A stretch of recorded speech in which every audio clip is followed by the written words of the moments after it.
Depuis le palais de Koulouba à Ouagadougou, Jacob Zuma, ancien président de l'Afrique du Sud, appelle les Africains à prendre leur destin en main. Pour lui, trop c'est trop, il est plus que jamais temps de dire non au pillage des ressources du continent.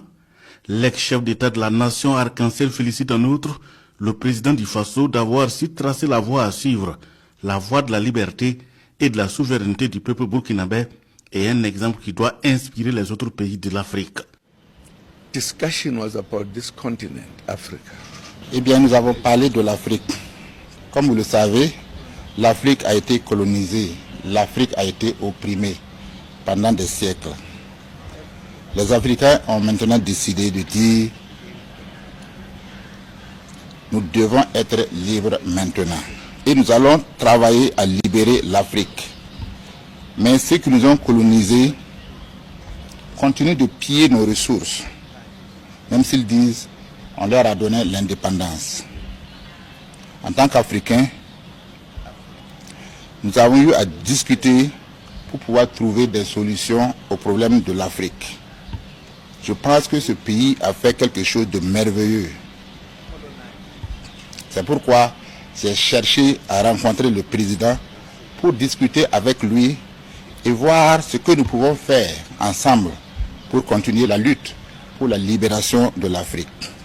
Les colonisateurs pensent que ce qui existe en Afrique leur appartient. Et nous disons maintenant, trop, c'est fini. Nous allons prendre notre destin en main.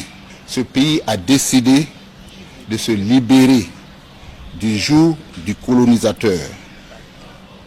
Les organisations africaines disent que c'est un coup d'État qui a été perpétré là-bas. Mais laissez-moi vous dire, ce n'est pas un coup d'État. C'est pour la libération du peuple burkinabé. C'est pour la libération du peuple africain.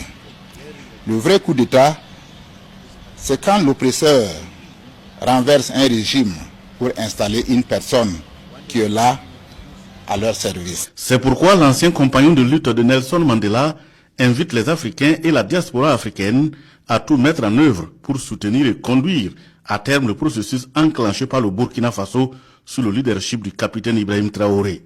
Pour Jacob Zuma, le Burkina est une école qui fait